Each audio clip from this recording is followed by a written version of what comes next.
தேவனே விளையச் செய்கிறவரே ஸ்தோத்திரம் என்று சொல்லி அப்போஸ்தலனாகிய பவுல் 1 கொரிந்தியர் 3:6-7 நாம் வாசிக்கிறோம்.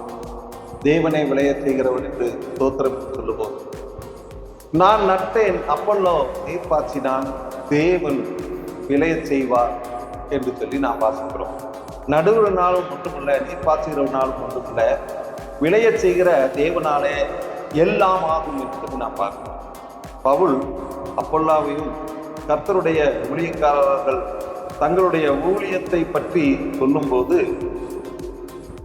தான் நட்டதாகவும் அப்பல்லோ நீர் பாய்ச்சினதாகவும் பவுல் சொல்லுகிறார்.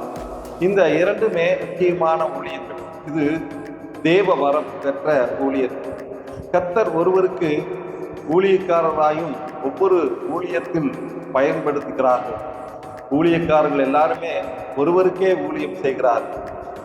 இணைந்து ஊழியம் செய்ய வேண்டும், பிரிந்து விடக்கூடாது, விசுவாசிகளை பிரித்து விடவும் கூடாது. தேவன் பவுலை நடுகிற ஊழியத்தில் பயன்படுத்துகிறார். நட்டால் மாத்திரம் போதாது, அதற்கு நீர் பாய்ச்ச வேண்டும். தேவன் அப்பல்லோவை நீர் பாய்ச்ச ஊழுகிற ஊழியத்திலே பயன்படுத்துகிறார். ஊழியக்காரர் எதை செய்தாலும் விளைச்சல் இல்லை என்றால் பிரயோஜனம் இல்லை. ஊழியர்கள் விளையச் செய்ய முடியாது, தேவனே விளையச் செய்கிறவர். ஆகவே என்ன செய்தாலும் அவருடைய சித்தம் நிறைவேறும். ஆகவே தேவனே விளையச் செய்கிறார்.